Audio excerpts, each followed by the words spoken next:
시청자 여러분 안녕하십니까. 평택시 선거방송 토론위원회가 주관하는 제22대 국회의원 선거 평택시 을선거구 후보자 토론회 사회를 맡은 아나운서 나경철입니다. 제22대 국회의원 선거가 얼마 남지 않았습니다. 유권자 여러분께서는 후보자들이 가진 생각과 공약들은 무엇인지 관심을 갖고 지켜보고 계실 텐데요. 오늘 후보자 토론회가 우리 지역의 일꾼을 뽑는 데 많은 도움이 되었으면 좋겠습니다. 유권자 여러분께서는 이 시간 토론회를 통해서 제22대 국회의원 선거 평택시 을선거구 후보자들은 누구이며 또 후보자의 공약과 정책은 무엇인지 직접 확인해 보시기 바랍니다.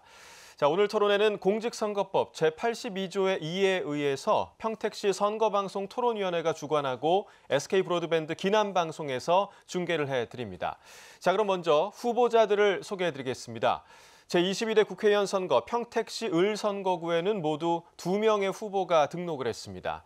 오늘 토론회는 공직선거법 제82조의 2, 제4항, 제3호에 따라서 후보자로 선정된 두 분을 모시고 진행하겠습니다. 자, 그럼 두 분의 토론자를 좌석 순으로 소개해드립니다. 토론자의 좌석과 발언 순서, 사전 추첨을 통해서 정해졌음을 미리 알려드립니다. 자, 먼저 국민의힘 정우성 후보입니다. 안녕하십니까. 정우성입니다. 다음은 더불어민주당 이병진 후보입니다. 안녕하십니까. 이병진 후보입니다. 네, 오늘 토론회는 먼저 각 후보자의 시작 발언을 들은 후에 사회자의 공통질문 3가지에 대한 후보자들의 답변을 듣는 시간 가질 예정입니다. 이후에 각 후보자들이 공약 발표를 한 뒤 상대 후보자의 질문을 받고 답변하는 시간을 가질 예정이고요. 다시 사회자의 공통질문 2가지에 대한 후보자들의 답변을 듣고 또 상대 후보자의 질문을 받은 뒤에 답변하는 시간으로 이어가고 마지막으로 각 후보자들의 마무리 발언으로 오늘 토론회 마치도록 하겠습니다. 특히 오늘 토론회는 각 질문별로 답변 시간이 다르기 때문에 후보자들께서는 각 토론별로 미리 고지해드리는 발언 시간을 잘 들어주시고요. 또 무대 앞에 타이머가 설치되어 있습니다. 타이머를 참고하셔서 발언 시간 잘 지켜주시면 되겠습니다. 발언 종료 10초 전에는 예고의 의미로 녹색불이 켜지고요. 또 발언 시간이 종료되면 빨간불과 함께 마이크가 자동으로 꺼지게 됩니다. 또한 토론회가 진행되는 동안 후보자들께서는 상대 후보자를 비방하거나 또 허위 사실을 공표하는 등 위법한 발언은 삼가주시기 바랍니다. 자, 그럼 지금부터 토론을 시작하겠습니다. 첫 번째로 후보자 시작 발언을 들어보겠습니다. 발언 시간은 2분이 주어지고요. 시간 엄수 부탁드리겠습니다. 먼저 국민의힘 정우성 후보 시작 발언 해주시기 바랍니다. 존경하는 평택시민 여러분 안녕하십니까. 기호 2번 국민의힘 평택시 을 후보 정우성입니다. 제가 평택에 출마한 이유는 단 하나, 변화입니다. 시민 여러분, 지난 시간 평택은 어떠했습니까? 안중읍, 팽성읍, 청북읍, 포성읍, 고덕면, 오성면, 그리고 현덕면. 얼마나 많이 바뀌었습니까? 고덕동 고덕국제신도시, 그 이름에 걸맞는 개발이 이루어졌습니까? 이제는 평택이 변화할 시간입니다. 사람이 떠나는 읍면, 사람이 찾는 마을로 바뀌어야 합니다. 멈춰서 있는 고덕 개발, 지금 당장 다시 시작해야 합니다. 저 정우성 그동안 과학고를 나와 카이스트에서 박사까지 공부했습니다. 포항공대에서 교수로 일하며 우수한 인재를 양성하고 정책 연구와 개발을 하였습니다. 이제는 평택의 발전을 이루기 위해 이곳에 왔습니다. 저 정우성은 다릅니다. 국가과학기술자문회의, 과학기술심의회에서 자문위원, 전문위원 등을 역임했습니다. 15년간 국민의힘에서 과학기술, 교육, 산업, 도시 정책을 자문했습니다. 이번 총선에서는 국민의힘 공약개발본부 총괄본부장으로 총선 공약 수립을 총괄했습니다. 과학기술을 넘어 경제, 국토, 산업, 교육, 문화, 복지 등 전 분야를 아우르는 전문가로서 이제 제 능력과 모든 힘을 오직 평택 발전을 위해 쏟겠습니다. 저 정우성은 할 수 있습니다. 정우성은 반드시 해내겠습니다. 감사합니다. 네, 이어서 더불어민주당 이병진 후보 시작 발언 들어보겠습니다. 2분 드리겠습니다. 안녕하십니까. 평택을 더불어민주당 국회의원 이병진 후보입니다. 먼저 제가 이 자리에 올 때까지 많은 분들의 도움을 받았습니다. 제가 민주당 전략공천을 받았기 때문에 상처받으셨을 후보분들과 그 지지자분들, 그럼에도 선당후사의 마음으로 저를 지지해 준 분들께 감사 말씀 드립니다. 또 평택 민주당 당원분들과 보이지 않는 곳에서 저를 도와주시고 성원해 주신 평택 시민 여러분께 진심으로 감사의 인사를 드립니다. 저는 평택에서 태어나 평택에서 개성초등학교 23회, 청담중학교 8회, 평택고등학교 29회를 졸업하고 한국외국어대학교에서 학사와 석사를 마친 후 특임 석사장교 중위로 임관하여 보병 제22사단에서 만 3년 동안 복무하였습니다. 전역 후 중국으로 유학을 가 북경대에서 법학 박사를 취득하고 귀국하여 고향 평택에서 평택대 교수로 재직하였습니다. 20여 년 전 민주당에 영입된 적이 있고 현재 민주당의 외교안보 특보를 맡아 외교안보 통상 분야에서 정책을 제안하고 있습니다. 내 고향 평택을 자랑하는 이 사람, 평택 발전의 꿈을 이루고자 출마했습니다. 많이 부족합니다. 미락한 사람입니다. 우리 평택 시민과 함께 하겠습니다. 대한민국을 위해서 열심히 하겠습니다. 감사합니다. 네.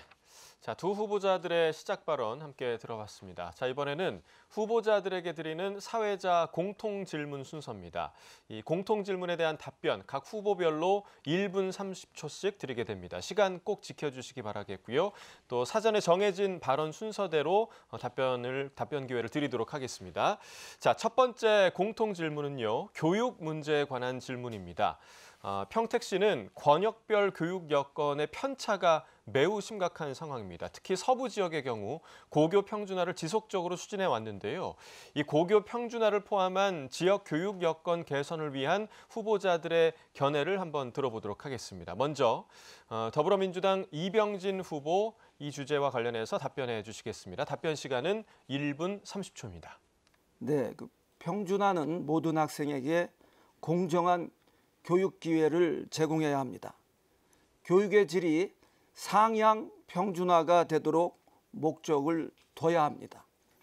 각 학생들의 환경은 사실상 다 다릅니다. 그래서 각 지역별 특성을 고려해 평준화를 추진해야 합니다. 가장 중요한 것은 교육 자원을 공평하게 분배하는 것입니다. 모든 학교가 필요한 교육 자원을 충분히 활용할 수 있도록 해야 합니다. 우수교사를 고르게 배치하는 정책을 실시해야 합니다. 교육자원의 공평한 분배를 통해 학교 시설과 교육 장비를 개선해야 합니다. 디지털 학습자료, 스마트 교실 구축에 힘써야 합니다. 당장은 어렵지만 장기적으로 맞춤형 교육 프로그램을 개발해야 합니다. 학생 개개인의 능력과 흥미를 고려한 맞춤형 교육 프로그램을 개발해 학생들이 자신의 잠재력을 최대한 발휘할 수 있도록 해야 합니다. 학부모와 소통도 중요합니다. 학부모와의 소통을 강화해 학부모 참여를 활성화하고 교육과정에 대한 피드백을 적극적으로 수렴해 가야 합니다. 감사합니다. 네, 공정한 교육기회, 맞춤형 교육기회를 통한 상향 평준화를 강조를 해주셨는데요. 이번에는 국민의힘 정우성 후보의 답변 들어보도록 하겠습니다. 1분 30초 마찬가지로 드리겠습니다. 네, 저도 이병진 후보님처럼 교육의 공정함, 맞춤형이 아주 중요하다고 생각하고 있습니다. 특히 후보님도 말씀하셨고 사회자님도 언급하셨다시피 우리 평택을 지역은 지역 간의 교육 격차가 상당히 있는 편입니다. 교육 환경의 격차입니다. 특히 학교 수가 다소 부족한 편이고요. 특히 고등학교가 없는 읍지역도 있습니다. 이렇게 원도심과 신도심 사이의 시설이라든지 다양한 교육 환경 격차가 큰 상황에서 평준화 적용은 상당히 많은 검토를 한 뒤에 이루어져야 합니다. 특히 이 외에도 학교 신설을 비롯해서 학생들의 통학 교통 여건 개선, 그리고 원거리 통학생을 위한 기숙사 운영 등도 반드시 필요할 것입니다. 특히 읍면 지역은 내년부터 교육과정의 개편으로 고교 학점제라는 것이 시행이 됩니다. 이 경우 학교가 좀 작다든지 교사를 충분히 확보하지 못하고 있다면 읍면 지역의 학생들이 충분한 교육 기회를 제공받지 못하는 문제가 발생할 수 있습니다. 이를 위한 다양한 특성화 교육, 특히 카이스트나 삼성 등 평택이 가지고 있는 인프라를 활용한 읍면 지역의 교육의 질의 확대, 그리고 교육시설의 문화, 체육 인프라 확충을 통한 다양한 교육이 이루어져야 하겠습니다. 네, 자, 평택의 인프라를 활용한 다양한 교육 기회 확대에 대한 답변을 주셨습니다. 자, 각 후보들의 답변을 들었고요. 이번에는 두 번째 공통 질문입니다. 평택항 활성화에 관한 질문 드리겠습니다. 이 평택항은 3대 국책항만으로 성장해 왔지만 기대만큼은 발전하지 못하고 있다라는 의견이 많습니다. 또한 항만 운영이 지역 경제에 미치는 영향이 크지 않고 또 지역과의 시너지 효과도 지금 얻지 못하고 있는 것이 현실인데요. 국세 중심의 항만 운영을 제도적으로 개선을 해서 지역 경제를 활성화할 수 있는 방안이 있다면 두 분께서 말씀해 주시면 되겠습니다. 자, 이번에는 국민의힘 정우성 후보부터 답변 기회를 드리겠습니다. 답변 시간 1분 30초입니다. 네, 저는 공식 선거운동 기간 첫날 28일 목요일 0시 첫 일정으로 평택항을 찾았습니다. 그만큼 평택의 심장, 평택항의 중요성을 인식하고 평택항 활성화를 위해 큰 역할을 하겠다는 강한 의지를 시민 여러분들에게 표한 것입니다.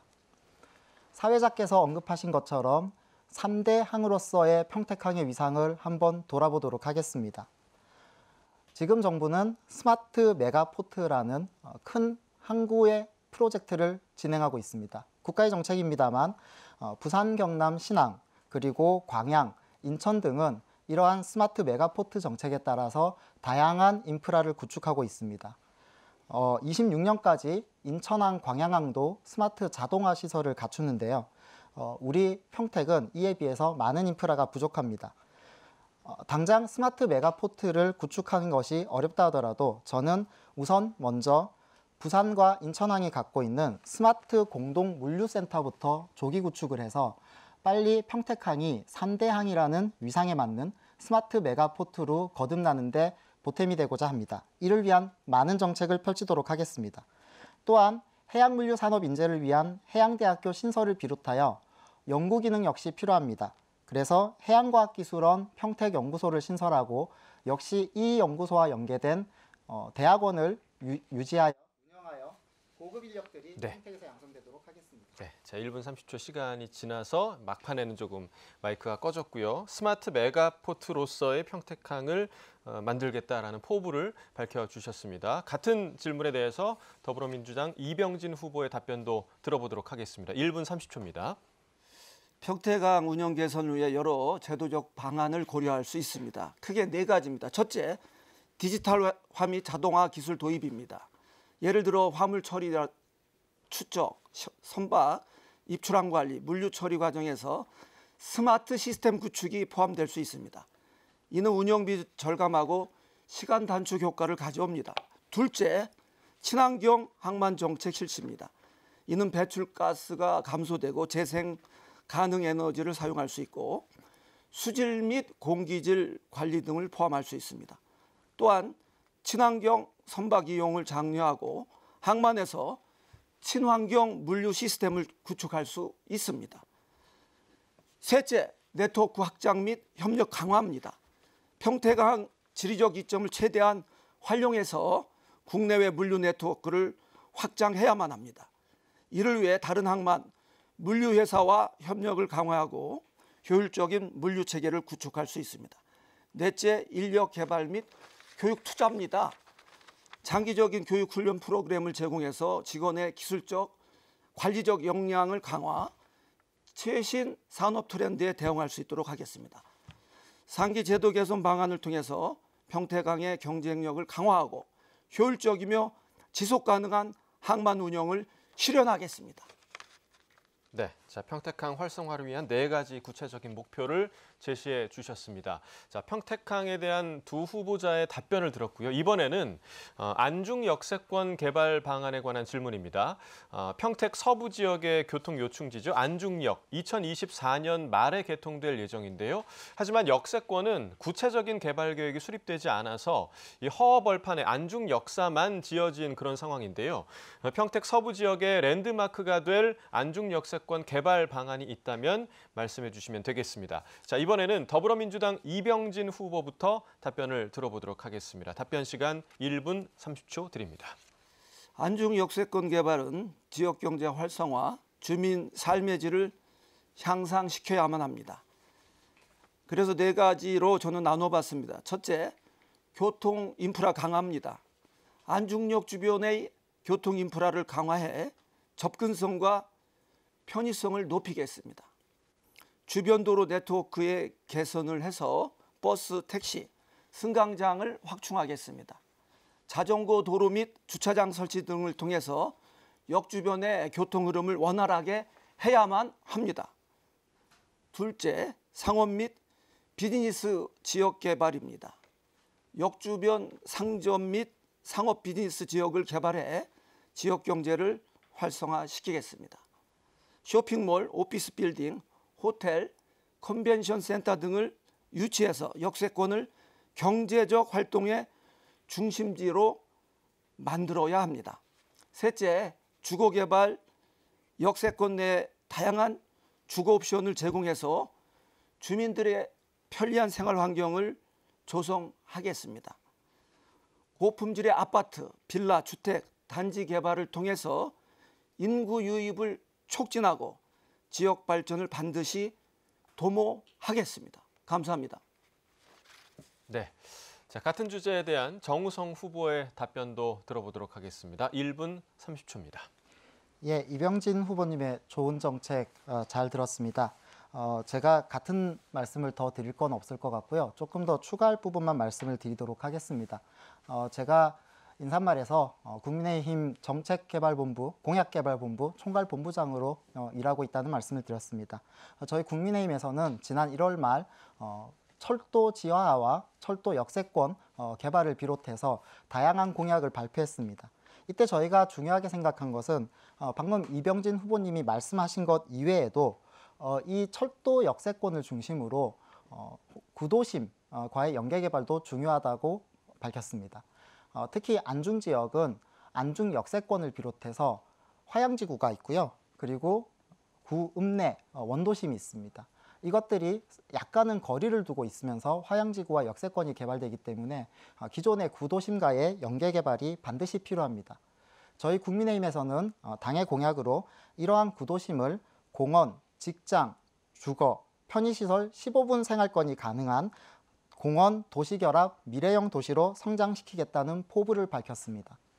안중 역세권에서부터 화양지구까지 이어지는 안중읍은 이러한 국민의힘에서 제시한 당 공약의 대표적인 도시로 구도심과 역세권이 함께 성장하는 명품 도시로 거듭나도록 노력하겠습니다. 네, 자, 안중 역세권 개발 방안까지 3가지 사회적 공통 질문에 대한 두 후보자의 답변을 함께 들어봤습니다. 이번에는 후보자들의 핵심 공약을 들어보고 토론하는 시간을 갖도록 하겠습니다. 이 공약이야말로 후보자의 정책 방향을 판가름할 수 있는 중요한 척도가 되겠죠. 후보자들 간 주장, 반론, 또 재반론을 통해서 이 정책을 비교 검증할 수 있는 효과적인 그런 토론이 이루어졌으면 좋겠습니다. 자, 각 후보자 간 공약 발표 시간은 2분 30초를 드리고요. 또 상대 후보자는 공약을 들은 후에 이 공약에 대해서 질문을 하실 수가 있습니다. 개별 질문 그리고 보충 질문 시간 각각 30초씩 드리고 이에 대한 답변 시간은 1분 30초씩 드리도록 하겠습니다. 자, 먼저 국민의힘 정우성 후보의 공약을 들어보도록 하겠습니다. 주어진 시간 2분 30초입니다. 네, 안녕하십니까 평택 시민 여러분. 국민의힘 기호 2번 정우성입니다. 먼저 여러모로 부족한 제가 평택 시민 여러분을 위해 정치를 시작하겠다고 말씀드렸을 때 많은 성원과 응원을 보내주신 것에 깊은 감사의 말씀 드립니다. 저는 이런 시민 여러분들의 믿음과 성원에 보답해 드리고자 저의 평택 발전 프로젝트 공약을 간략히 설명드리도록 하겠습니다. 먼저 저는 반도체 산업의 전환점에서 평택을 반도체 허브 도시로 만들어 첨단 산업 도시로 만들겠습니다. 우선 차세대 반도체 R&D 허브를 조성하겠습니다. 이를 위해 카이스트 차세대 설계연구센터와 소자연구센터를 구축하겠습니다. 이를 전국 각지의 다른 연구기관과 연계해 인공지능 반도체 등 차세대 반도체 연구와 생산의 거점으로 평택을 키워내겠습니다. 이미 정부에서는 여기에 총 5천억 원을 투자할 계획을 밝힌 바 있습니다. 이와 더불어 현재 추진 중인 반도체 특화 국가 첨단 산업 전략단지를 완성해내겠습니다. 두 번째는 교통 거점 도시 평택을 만들도록 하겠습니다. 도심 내부에는 도심 기능을 활성화하는 순환도로를 완성하겠습니다. 지제 평성 연결도로망, 동부고속화도로, 일본국도 우회도로를 비롯해서 신궁교차로 개설 사업, 국도 45호선 등의 확장으로 교통난을 해소하겠습니다. 그리고 스마트 교통 시스템을 구축해서 원활한 교통 흐름을 만들도록 하겠습니다. 도심 외부도 교통망을 대폭 확충하겠습니다. 서울까지 원스톱 체계를 만들 것입니다. KTX 안중역을 비롯해서 서해선과 KTX 경부선의 직결 연결, 그리고 GTS 노선의 연장 등으로 수도권과 보다 편하고 빠르게 이동이 가능하도록 하겠습니다. 또한 우리 평택을 중부권 교육 명품 도시로 만들겠습니다. 커가는 평택 발전만큼 주거 환경에는 교육이 중요합니다. 교육하기 좋은 도시, 인재가 크는 도시로 만들어 나가겠습니다. 저희 국민의힘 후보는 평택형 교육특구를 만들겠다는 공통 공약을 발표했습니다. 이를 비롯하여 고덕국제학교, 삼성자사고, 과학예술특목고 등 다양한 학교 인프라를 확충하겠습니다. 감사합니다. 네, 자 크게 세 가지를 말씀해 주셨습니다. 반도체 허브 도시, 교통 거점 도시, 그리고 교육과 관련한 공약을 발표해 주셨는데요. 자, 이병진 후보 질문하시겠습니까? 네, 좋습니다. 제가 아주 공약 연구팀에 있었던 분답게 아주 거대하면서도 거대 담론에 가까운 공약을 제시해 주셨는데요.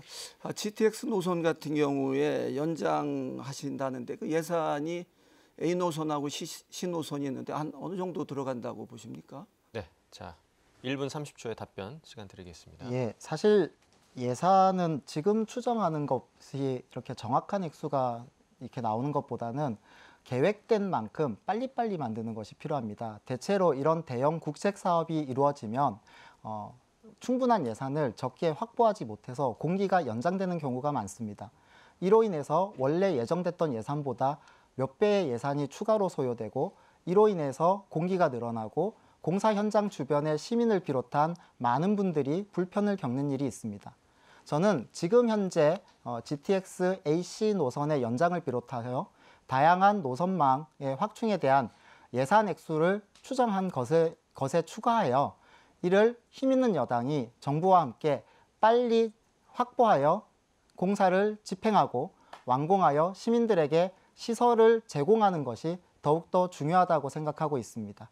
그래서 저는 여기에서는 예산의 액수보다는 당장 실행하는 그 의지와 힘이 중요하다고 생각하고 있습니다.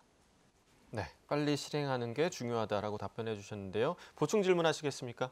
네, 아주 실행의 의지는 제가 표피적으로만 느낄 수 있거든요.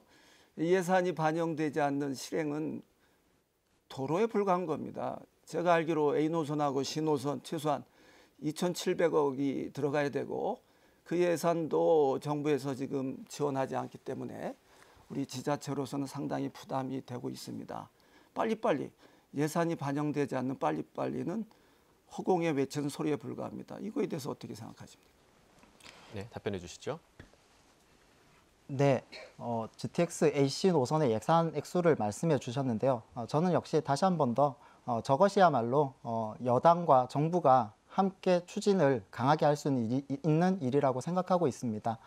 지금 이러한 GTX AC 노선은 다양한 예산 검토를 통해서 확정이 되어 있는 상황이죠.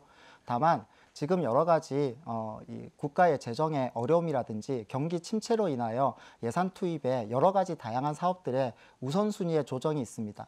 하지만 GTX AC 노선은 바로 이 서울과 수도권의 연계 개발, 특히 이 평택의 지정학적인 위치에서 다양한 산업이나 물류의 중심에 있습니다. 특히 앞서 제가 말씀드린 반도체만 보더라도 반도체 벨트의 가장 남쪽에 위치하고 있고 가장 큰 생산과 연구를 담당하고 있습니다. 이것이 위로 화성, 용인, 수원, 강남까지 이어지려면 GTX AC 노선은 반드시 조기에 원래 계획대로 완성이 되어야 합니다. 저는 만약에 이번에 국회에 입성하게 된다면 바로 이 반도체 벨트의 완성을 위해서 어느 지역의 어느 인프라 예산보다 우리 평택의 GTX 예산 확보에 최선을 다하도록 하겠습니다. 알겠습니다. GTX 예산과 관련한 질의응답이 이어졌고요. 자, 다음은 더불어민주당 이병진 후보의 공약을 들어보는 시간 갖도록 하겠습니다. 주어진 시간 2분 30초입니다. 평택은 삼성 반도체, 평택항, 제2함대와 캠프 험프리스가 있습니다. 각각 생산, 수출입, 안보를 상징하고 있습니다. 대한민국의 심장이기도 합니다. 또 대한민국의 미래이기도 합니다. 제가 등원된다면 민주당 외교안보 특보로서 대한민국을 위해 외교적 묘안을 만들어내겠습니다. 앞으로는 중국과는 대립과 화해를 반복해 갈 것입니다. 중국을 잘 활용해야만 합니다. 지역구 국회의원은 대한민국의 국회의원이자 지역을 대표하기도 합니다. 제가 된다면 특히 두 가지 힘을 쏟을 것입니다. 평택항 발전을 위한 특별법과 세제 혜택을 포함한 반도체 특별법을 적극적 개정안입니다. 수출입과 반도체가 살아야 평택이 살고 대한민국이 삽니다. 또 대한민국의 미래를 위해서는 교육의 사활을 걸어야만 합니다. 우리가 선진국이 된 바탕이 무엇이겠습니까? 우리 부모님들의 교육열이 아닙니까? 지금도 마찬가지입니다. 저는 평택과 관련된 교육정책 3가지를 말씀드리겠습니다. 첫째, 인구 감소에 따른 지방대학 소멸에 대비해야만 합니다. 서울시립대를 벤치마킹해서 평택대를 평택시립대로 전환을 추진하겠습니다. 등록금을 대폭 낮추고 장학금을 늘려 전국의 우수 학생들이 평택에 오게 하겠습니다. 그래야 인구 감소에 따른 지방대학 소멸 시기에 평택에도 살고 평택이 달라집니다. 두 번째, 인문대, 사회대 등 전통적 학과보다 특수목적대학 설립에 나서야 합니다. 부산의 한국해양대, 제3함대가 있는 목포에 목포해양대가 있다면 제2함대가 있는 평택의 국립 평택해양대를 설립 추진하고자 합니다. 세 번째, 반도체 인력을 배출해야만 합니다. 우리나라 반도체 학산 1년에 700여 명 정도입니다. 대만 10,000명, 중국 20만 명입니다. 엔지니어를 우대하는 모든 정책을 제가 추진하겠습니다. 감사합니다. 네, 시간이 다 흘렀고요. 수출입의 문제, 또 반도체 문제 중요성을 좀 강조해 주셨고 또 교육 활성화 방안에 대한 공약도 함께 들으셨습니다. 자, 국민의힘 정우성 후보 질문하시겠습니까? 예, 반도체 특별법에 대한 중요성을 언급해 주셨습니다. 저도 재작년에 미국에서 반도체법 칩스법이라고 부르는데요. 이 법이 발표되고 나서 국회와 카이스트가 공동으로 주최한 포럼에서 이와 관련한 발제를 했습니다. 그래서 우리나라의 반도체법이 나아갈 방향을 얘기를 했고요. 그리고 국민의힘은 1호 법안으로 반도체 특별법 개정안을 제출하겠다는 것을 얘기했습니다. 저는 이 후보님이 생각하시는 반도체 특별법의 구체적인 개정 방향이 어떤 것인지 궁금합니다. 네, 반도체 특별법에 대한 질문해 주셨습니다. 답변 1분 30초 시간 드립니다. 결국 이 반도체는 말이죠, 산업의 쌀입니다. 그리고 반도체는 국가 안보의 근간이기도 합니다.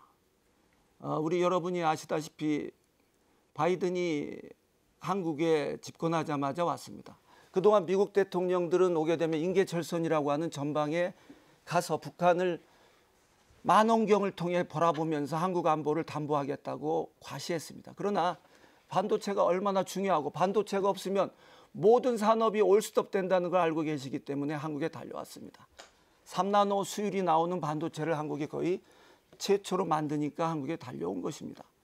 여기서 대비하는 의미는 무엇입니까? 바로 우리는 디램 반도체의 세계 최고의 국가입니다. 바로 선진국 중에서 우리한테 반도체를 사가지 않는 나라가 없습니다. 구체적인 법안은 제가 등원된다면은 모든 당대 전문가를 초빙해서 우리 정우성 교수께서 했듯이 연구해서 제가 부족한 부분을 메우겠습니다. 메워서 저는 특히 이 보조금이라든지 직접 지원 문제가 결국은 이 반도체 새로운 그 개발의 가장 중요한 요소가 되기 때문에 인텔도 26조를 미국 정부에서 지원을 받았습니다. 투자세 지원도 중요하지만 직접 지원 형태의 법안도 깊이 생각하고 있습니다. 네. 자, 이와 관련한 보충 질문 해주시겠습니까? 예, 이미 반도체 시장은 언급하신 D램 시장을 넘어 우리 평택에서도 고대역폭 HBM 메모리를 비롯해서 그 다음 세대인 AI 반도체, 인공지능 반도체 시장으로 가고 있습니다. 저는 인력, 전력, 물, 예산 등이 굉장히 반도체법의 중요한 포인트라고 생각하고 있습니다. 중국 전문가로서 여러 가지 말씀을 해주셨는데요. 한중 공동 미세먼지 감축을 위한 실질적인 방안도 이 후보님께서 많이 말씀해 주셨습니다. 이에 대해서 조금 더 중국과 어떻게 협력할 것인지 듣고 싶습니다. 자, 미세먼지와 관련한 질문 해주셨습니다. 답변 부탁드립니다. 너무나 감사드리겠습니다. 제가 제안한 일종의 정책을 받아주시고 또 깊이 있게 고민하시고 제안해 주셔서 고맙습니다. 바로 우리 평택과 중국은 바로 그 직선거리도 298km 정도 됩니다. 한 260km의 그 기점에 따라서 약간 다르게 표현하는 부분도 있습니다. 중국에서 황사가 불어오면 바로 우리 대한민국에 오게 되는데 그 평택이 가장 직접적인 영향을 받게 됩니다. 이 영향에서 벗어날 수 없는 곳이 바로 대한민국이면서 또한 평택이기도 합니다. 특히 미세먼지는 우리 아토피라든지 특히 젊은 어머님들 그리고 많은 분들의 우려를 자아내기도 합니다. 저는 중국 환경청과 직접적인 대화 채널을 만들겠습니다. 저와 같이 교류한 북경대학교 친구들이 중국 곳곳에 많이 산재돼 있습니다. 제가 입학했을 때 그 친구들은 저보다 5살 내지 8살이 저보다 나이가 적었습니다. 근데 재미있게도 그 친구들이 저를 도와줄 걸로 보여집니다. 지금 중국 요소에 아주 탑 클래스에 가 있습니다. 그런 친구들의 도움을 받아서 한중이 정치 분야가 아닌 이런 환경 분야에서 협력하는 최초의 모범 사례를 만들어서 중국과 한국에게 널리 알려지는 그런 계기를 만들어 보겠습니다. 감사합니다.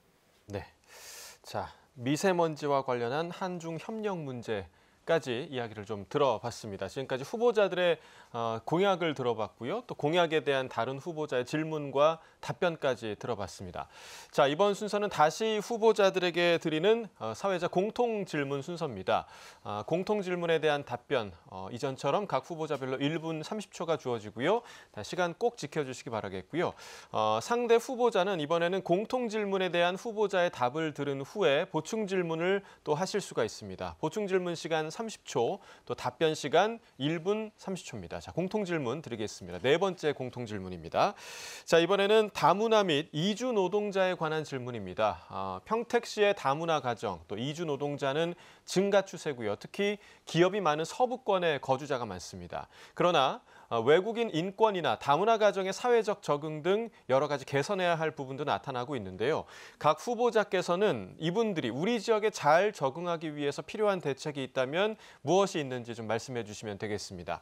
자, 먼저 국민의힘 정우성 후보부터 답변해 주시기 바랍니다. 답변 시간 1분 30초입니다. 네, 올해 우리나라 거주 외국인 비율이 전체 인구의 5%를 넘을 것이라는 전망이 나옵니다. OECD 기준으로 다인종 다문화 국가에 진입하게 됩니다. 국민의힘에서도 이러한 점에 감안하여 이와 관련된 공약을 많이 개발하고 이미 발표를 하였습니다. 몇 가지 말씀을 드리자면 사회문화 통합적 긴 정책을 펼쳐야 한다는 기조 속에서 아이돌봄 서비스 비용 추가 지원에 다문화 가족을 추가하고 다문화 가족의 언어 발달 지원 등도 공약으로 제시를 하였습니다. 이를 비롯해서 다문화 통합 어린이집을 우선 지정하고 운영비와 기자재비를 지원하는 공약도 발표했습니다. 이와 함께 지역 특화형 비자 제도도 신설해서 운영할 것을 제안하였습니다. 특히 대기업뿐만이 아니고 중소기업, 소상공인 등에게 필요한 외국인 비자 제도를 운영하려고 하고 있습니다. 특히 우리 서평택 지역은 외국인 노동자가 지속적으로 증가하고 있습니다. 그래서 서평택의 도시재생을 통하여 주민들과 외국인들이 함께 조화를 이루는 환경을 만드는 것이 지역에서 할 일 중 하나라고 생각하고 있습니다. 다문화 특구, 다문화 특화거리 등을 조성해서 외국인 주민들이 형성해온 다문화를 자산으로 하여 지역 개발에 활용한다면 주민과 외국인의 화합은 물론 평택의 관광 자원으로도 활용할 것이라고 생각합니다. 네, 여러 방안을 제시해 주셨는데요. 이번에는 더불어민주당 이병진 후보의 답변도 들어보도록 하겠습니다. 다문화 가정 및 이주 노동자에 대한 지원 방안은 사회 통합과 개인의 권리 보장에 중점을 둬야 합니다. 이를 위한 구체적인 방안은 다음과 같습니다. 첫째, 언어 교육 및 문화 적용 프로그램을 제공하겠습니다. 다문화 가정 구성원과 이주 노동자를 위한 언어 교육 프로그램을 제공해 해당 국가의 언어 습득을 도와야 합니다. 또한 문화 적응 프로그램을 통해 해당 국가의 문화, 법률, 사회 규범 등을 이해할 수 있도록 지원해야 합니다. 둘째, 법적 지원 및 상담 서비스 강화입니다. 이민자 및 다문화 가정을 위한 법적 지원 서비스를 확대해 권리 침해 시 구제받을 수 있는 방법을 안내해야 합니다. 또한 심리적 사회적 문제에 대응할 수 있는 상담 서비스를 제공해 안정적인 생활을 도와야 합니다. 셋째, 직업 교육 및 취업 지원입니다. 이주 노동자의 기술 향상과 직업 교육을 지원해 취업 알선 서비스를 통해서 직업을 찾을 수 있도록 도와야 합니다. 이를 통해 이주 노동자가 경제적으로 자립하고 사회에 기여할 수 있도록 합니다. 넷째, 차별 방지 및 인권 보호 조치입니다. 이주 노동자에 대한 다문화 가정에 대한 차별 방지하고 인권을 보호. 네, 여기까지 듣겠습니다. 네 가지 방안을 제시를 해주셨는데요. 정우성 후보께서 이병진 후보께 보충 질문하는 시간 갖도록 하겠습니다. 30초입니다. 예, 다문화 가정과 이주 노동자에 대한 이러한 다양한 정책들이 있습니다. 우리나라의 여러 가지 환경 변화로 인해서 갈수록 다문화 가정과 이주 노동자가 늘어날 것이라는 예상이 있습니다. 이러한 환경 속에서는 체계적인 이민 정책 수립이 굉장히 중요할 것으로 생각하고 있습니다. 저희 국민의힘에서 이러한 정책을 체계화하기 위해 이민청 설립을 검토하고 있고요. 저는 적극적으로 이를 건의할 생각입니다. 이에 대한 후보님의 생각을 듣고 싶습니다. 자, 이민청에 대한 질문해 주셨습니다. 1분 30초 답변 드리겠습니다. 아주 우리 건설적인 제안을 해주셨습니다. 저도 평소에 많은 고민을 했던 부분입니다. 5천년의 단일 민족 국가라는 표현이 이제 무색해졌습니다. 200만이 넘을 거라는 그런 어떤 보도도 제가 언뜻 봤던 기억이 납니다만은 저는 말이죠. 미국이 지금의 위대한 미국이 됐던 가장 큰 이유 중에 하나가 바로 웰컴 투 아메리카입니다. 미국에 와서 능력만 있으면 누구나 먹고 살고 업그레이드 시킬 수 있었던 겁니다. 우리 평택도 마찬가지입니다. 평택도 많은 외지 사람들이 살고 있어서 이렇게 풍성하게 날로 발전되고 있습니다. 한국도 이제는 말이죠. 우수한 인재들을 받아들여서 같이 더불어 살 수 있는 그런 환경과 문화, 교육, 제도, 법률 체계를 완비할 수 있는 수준까지 가야 합니다. 저는 말이죠. 우리 이민청까지는 아니더라도 이민 정책을 이제 적극적으로 추진해서 한 단계 다른 모습을 보일 때 한국은 더욱더 우길상승할 수 있는 기회가 온다라고 생각합니다. 영토, 주권, 그리고 인구가 국가의 3대 요소 중에 하나라고 얘기합니다. 중국이 왜 강한 나라라고 우리가 인식하고 있습니까? 인구가 많아서 그렇습니다. 양질의 법칙이 있지 않습니까? 많은 사람들이 있으면 질적으로 우수한 사람이 나올 수밖에 없습니다. 외국 사람도 많이 들어오고 경쟁 속에서 우수한 인재가 태어나는 거 적극 환영합니다. 이상입니다. 네. 자, 같은 주제에 대해서 이번에는 이병진 후보께서 정우성 후보에게 보충 질문해 주시겠습니다. 아주 건설적인 방안을 주셔서 감사드리고요. 근데 이게 우리가 가장 작은 정부가 가장 경제적이고 합리적이다라는 그런 얘기를 우리 학자들이 많이 하는데, 이민청을 만들면 또한 이게 공직자가 늘어나게 되거든요. 이게 늘어나게 되면 경직성 경비가 들어가고 거기에 따른 예산은 또한 추가적으로 반영될 수밖에 없습니다. 꼭 이민청을 설치해야만이 우리가 다문화 국가로서의 의미를 다한다고 보시는지요? 자, 이민청 설립의 이유에 대해서 물어보셨는데요. 1분 30초 드리겠습니다. 네, 저는 공직자의 증가가 필요하다면 해야 되고요. 근데 지금 제가 말씀드리는 것은 이민청 설립을 통해서 체계적인 정책을 추진하자는 것입니다. 전혀 새로운 기존에 없던 기능과 조직을 만들어서 공무원 수를 늘리겠다는 것이 아닙니다. 이민과 관련된 정책, 외국인과 관련된 정책은 지금 다양한 정부 부처의 산재에 있습니다. 이렇다 보니 체계적인 외국인 정책이 펼쳐지지 못합니다. 외국인들이 정착하고 비자를 발급받고 취업 허가를 받는 것을 비롯해서 교육, 문화활동을 비롯한 복지, 의료 등 다양한 생활과 관련된 일들이 있을 것입니다. 이를 비롯해서 외국인들이 다양한 보안 서비스라든지 여러 가지 이슈들이 있을 텐데요. 이런 것들이 산재한 정부 부처의 기능들 때문에 아주 효율적으로 추진되지 않고 있는 것을 지적하는 것입니다. 그래서 이민청은 이러한 기능들을 모아서 우리가 지금 다문화 국가 혹은 외국인들이 점점 늘어나는 국가가 되어가는 시기에 모든 국민이 행복하게 살 수 있는 사회를 만드는 정책을 펼치자는 체계를 얘기하는 것입니다. 네. 자, 이민청 설립과 관련된 건설적인 질의응답을 들은 것 같습니다. 자, 이번엔 마지막 공통 질문인데요. 저출생 문제에 관한 질문입니다. 통계청의 2023년 출생 사망 통계에 따르면 우리나라의 합계 출산율 0.72명으로 나타나서 OECD 회원국 중 최저 수준을 기록했습니다. 그 여파로 전국의 초중고 학령 인구는 물론이고 생산 가능 인구도 급속히 줄어서 국가 소멸 위기까지 거론되고 있는 상황인데요. 저출생 문제 해결을 위해 출산과 양육 지원 정책, 또 일자리, 주거 문제 등 사회 구조적 측면까지 고려한 종합적인 대책 마련이 필요합니다. 자, 인구 절벽 시대 각 후보자의 저출생 해법을 좀 들어보겠습니다. 먼저 더불어민주당 이병진 후보의 답변을 들어보겠습니다. 답변 시간 1분 30초입니다.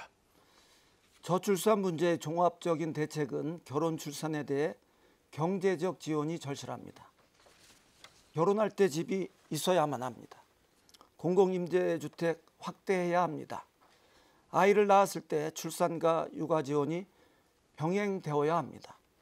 아이들이 커서 학교 가야 할 때 교육비 절감, 특히 사교육비 절감이 필요합니다. 돌봄센터 건립으로 방과 후에도 맞벌이 부부의 아이들이 보호받을 수 있도록 해야 합니다. 이 밖에 입대 전 결혼해 출산한 신혼부부 군입대 면제 제도도 검토해봐야 합니다. 현재 인구 감소로 군병력도 감소 위기에 있습니다. 이런 것까지도 숙고해야 할 만큼 출산율 감소와 인구 감소는 심각합니다. 하지만 우리가 놓치고 있는 것이 있습니다. 젊은이들의 상대적 빈곤감입니다. 설령 공공임대주택에 들어갔다. 자식들이 임대아파트에 산다고 따돌림을 당했다. 누가 임대아파트에 살고 싶겠습니까? 이런 문제까지도 고려한 대책을 세밀하게 세워야 한다고 생각합니다. 감사합니다. 네, 자, 경제적 지원에 대한 중요성을 좀 강조해 주셨는데요. 이번에는 국민의힘 정우성 후보의 답변 들어보겠습니다. 1분 30초입니다. 예, 이병진 후보님께서 많은 부분, 핵심적인 부분들을 많이 짚어주셔서 감사합니다. 저희가 국민의힘에서도 이번 총선 공약을 발표하면서 1호 공약으로 바로 이 저출생 대책을 발표했습니다. 굉장히 큰 중요한 우리 사회가 당장 닥친 미래를 위협하는 문제라고 생각을 하고 있습니다. 방금 후보님께서 언급해 주신 것처럼 우리나라 청년들은 주거 문제나 양육 비용에 대한 부담이 크다 보니 출산은커녕 결혼까지도 굉장히 큰 고민을 하고 있습니다. 그래서 임대주택도 말씀해 주셨는데 지금 유홈이라든지 다양한 정책들이 펼쳐지고 있습니다. 저희는 이러한 정책들을 충분히 지원하기 위해서 안정적인 저출생 대응 재원 마련을 위한 저출생 대응 특별회계 신설을 제안했습니다. 그리고 이 재원을 어떻게 확보할 것인지까지 제안했습니다. 아까 이병진 후보께서 특정한 정책에 대해서 얼마나 예산이 드는지 물으셨는데요. 민주당도 마찬가지로 저출생에 대한 공약을 발표했습니다. 상당히 많은 액수이고요. 저희는 그 액수에 대해서 지출 규모도 차이가 나지만 이렇게 특별회계라는 진짜 실현 가능한 재원 마련까지 방안을 해서 실질적인 저출생 대책을 하나씩 실행해 나가고자 합니다. 네. 자, 재원 마련 계획에 대한 이야기를 해주셨는데요. 후보자들의 이제 보충 질문이 있겠습니다. 이 주제에 대해서. 자, 더불어민주당 이병진 후보, 정우성 후보에게 보충 질문 하시겠습니까? 저는 말이죠. 그 세 가지 핵저지라고 이렇게 명명하고 싶은데 지방 소멸, 저출산, 핵 문제, 북한 핵 문제가 국가 위기와 관련된 세 가지의 문제 중에 하나라고 봅니다. 그 중에서 저출산 문제가 가장 심각한데요. 뭐라고 하나요? 그 세금 문제로 해결할 수 있는 방안을 혹시 생각해 보신 게 있는지 한번 여쭤보고 싶습니다. 네. 재원과 관련한 문제죠? 네, 그렇습니다. 방금 말씀하신 세금이라는 게 저출생 대응 특별 회계라는 것이 어떻게 세금에서 이 재원을 확보할 것이냐입니다. 근데 이 저출생 대응 특별 회계라는 것은요, 별도로 추가의 세금을 걷겠다는 것이 아니고요. 기존에 불합리한 지출이 일어나는 것에 대한 구조조정을 비롯해서 다양하게 돈을 아끼는 것, 그리고 새롭게 이렇게 산업을 활성화시켜서 늘어나는 세원 등을 포함하여 재원을 마련하겠다는 것입니다. 결국 이러한 회계를 바탕으로 실질적인 방안이라고 말씀드렸는데요. 특히 저출생과 관련해서 육아휴직이라든지 이런 다양한 제도들이 있습니다. 근데 이런 게 조금 여건이 되는 대기업 중심으로 많이 운영이 되고 있고요. 중소기업이나 소상공인들은 이러한 실질적인 혜택을 받기가 어렵습니다. 그렇기 때문에 우리나라의 이 고용 구조를 보시면 대기업보다 중소기업, 소상공인에 훨씬 많은 이런 고용이 이루어지고 있습니다. 이런 분들이 당장 육아휴직을 쓸 수 있게 가령 아빠휴가, 1개월 유급휴가 의무화, 그리고 육아휴직을 쓰고 싶어도 이 급여가 현실화돼 있지 않습니다. 그래서 현재 상한인 150만 원의 이 육아휴직 급여를 210만 원으로 인상한다거나 그리고 자녀 돌봄 휴가를 초등학교 3학년까지 늘리는 이런 방안들을 저출생 대응 특별회계를 마련하고자 시행하고자 합니다. 네, 재원 마련에 대한 답변을 주셨고요. 반대로 이제 정우성 후보께서 더불어민주당 이병진 후보께 보충 질문 하시는 시간 갖겠습니다. 네, 저출생 문제는 국가적인 이런 노력도 필요하고요. 지방에서의 다양한 노력들이 필요합니다. 특히 우리 이 평택시 을에서는 이 아기들이 태어나는 이런 숫자들이 지역마다 조금씩의 편차가 있습니다. 가령 고덕동 같은 경우에는 꾸준히 젊은 도시로 거듭나고 있습니다만 기존의 읍면 지역에서는 자꾸 아이들이 줄어가는 소멸이 일어나고 있습니다. 이러한 것에 대한 맞춤형 정책은 있으신가요? 자, 답변 듣겠습니다. 네. 좋은 질문 감사합니다.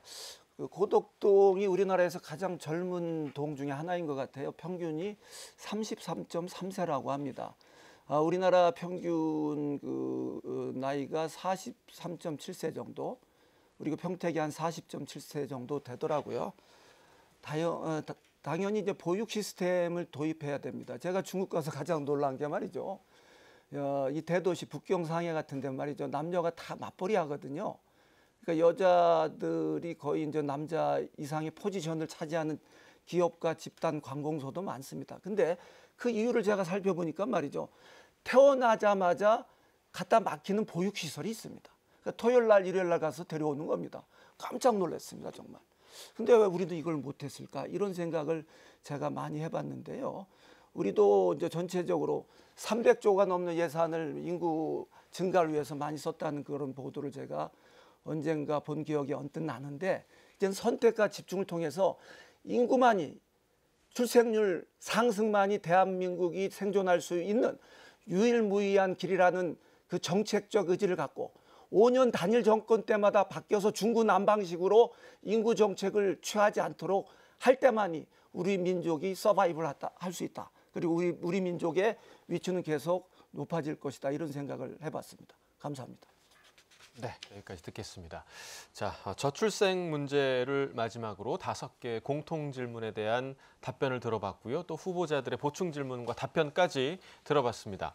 자, 후보자 간 토론은 여기서 마치겠고요. 이제 토론을 벌써 마무리할 시간인데요. 오늘 토론한 내용에 대해서 강조하고 싶거나 또 미처 못다 하신 말씀이 있다면 이번 순서 맺은 말로 좀 들어보도록 하겠습니다. 자, 발언 시간은 한 분당 2분씩 주어지고요. 이번에는 더불어민주당 이병진 후보의 마무리 발언을 먼저 들어보도록 하겠습니다. 2분 시간 드리겠습니다. 사랑하고 존경하는 평택 시민 여러분, 저 이병진은 20여 년 전 평택대 교수로 재직 시 민주당에 영입돼 정치를 시작했습니다. 하지만 국회의원에 낙선해 이후로 20여 년 동안 야인 생활을 했습니다. 개인적으로 참 힘들었습니다. 야인 생활을 20년 동안 상처 입은 자존심을 감추기 위해 더 당당해 보이려고 노력하며 살아왔는지도 모르겠습니다. 다행히 집사람의 힘이 참 컸습니다. 집사람이 직업이 경제적으로 큰 도움이 됐습니다. 자식들도 올바르게 자라줬습니다. 아이들이 크는 재미에 보람을 느끼며 버텨왔습니다. 하늘은 스스로 돕는 자를 돕는다고 했던가요? 이번에 기적처럼 저에게 한 번에 더 기회가 주어졌습니다. 상대방 후보이신 정우성 후보는 잠깐 만나본 느낌으로 인물이 고결합니다. 인품이 또 고결합니다. 아직 젊으십니다. 이번이 첫 도전이라 앞으로 기회가 많을 겁니다. 하지만 저에게는 이번이 마지막 기회라고 생각합니다. 사랑하고 존경하는 평택 시민 여러분, 이번에 저를 선택해 주신다면 평택 시민, 더 나아가 대한민국 국민에게 봉사하라는 하느님의 말씀으로 듣고 최선을 다해 국민 여러분과 평택 시민에게 봉사할 것을 약속드립니다. 끝으로 이번 선거가 끝나는 마지막 그날까지 상대를 험담하는 네거티브 선거로 흐르지 않고 평택 시민을 위해, 더 나아가 대한민국 국민을 위해 국회의원으로 무엇을 할 것인지. 네. 자, 여기까지 마이크가 꺼졌습니다. 자, 이어서 마지막 2분 국민의힘 정우성 후보의 마무리 발언을 들어보도록 하겠습니다. 존경하는 평택 시민 여러분, 오는 4월 10일은 대한민국이 전진하느냐, 후진하느냐의 선거입니다. 과거를 선택하느냐, 미래를 선택하느냐의 시간입니다. 과거를 가지고 미래를 만들 수는 없습니다. 과거의 어떠한 인연이 평택에서 자라나는 우리 아이들의 미래보다 소중할 수는 없습니다. 이제는 평택의 미래를 생각해야 합니다. 평택의 미래 먹거리인 차세대 반도체와 신산업을 이해할 수 있는 사람, 평택의 교통과 교육을 획기적으로 바꿀 수 있는 능력 있는 사람, 정부와 함께 평택의 변화를 이끌어낼 수 있는 사람, 이런 사람이 지금까지 멈춰섰던 평택을 바꿀 수 있습니다. 저는 지금까지 우수한 인재를 양성하고 다양한 정책을 개발하고 연구하여 왔습니다. 이러한 다양한 정책 연구의 바탕을 두고 평택을 제대로 만들어 보고 싶습니다. 저 정우성, 새로운 평택의 미래를 열겠습니다. 더 이상 변화하지 않는 과거에 머무는 이러한 세상을 평택의 아이들에게 물려주고 싶지 않습니다. 열심히 하면 누구나 성공할 수 있는 공정한 대한민국, 공정한 평택의 미래를 지금 만들어야 합니다. 저 정우성, 여러분과 미래를 가장 오래 할 수 있는 후보입니다. 함께 가도록 하겠습니다. 위대한 평택 시민 여러분의 선택을 믿습니다. 기호 2번 정우성을 믿어주십시오. 새로운 평택의 미래, 공정한 평택의 미래, 제 모든 것을 걸고 반드시 이뤄내겠습니다. 감사합니다. 네, 두 후보자의 마무리 발언까지 들었습니다. 이병진 후보 마지막에 마이크가 꺼졌지만 충분히 그 뜻이 전달됐을 거라 생각이 듭니다. 자, 여러분 어떻게 보셨습니까? 오늘 토론이 유권자 여러분들의 후보자 선택에 많은 도움이 되셨기를 바랍니다. 4월 10일 제22대 국회의원 선거일이죠. 시민이 주인으로서 더 건강한 우리나라를 가꿔갈 지역의 일꾼을 뽑는 날입니다. 유권자 여러분들은 투표일에 소중한 한 표 꼭 행사해 주시기 바라겠고요. 선거 당일에 투표가 어려운 분들은 별도의 신고 없이 4월 5일과 6일 이틀 동안 사전 투표도 가능합니다. 자, 60여 분간 활발한 토론 펼쳐주신 두 후보자께 감사의 말씀을 드리고요. 그리고 끝까지 시청해 주신 분들께도 감사의 말씀을 드리겠습니다. 네, 이상으로 평택시 선거방송 토론위원회가 주관하는 제22대 국회의원 선거 평택시 을선거구 후보자 토론회를 모두 마치겠습니다. 함께해 주신 여러분 고맙습니다.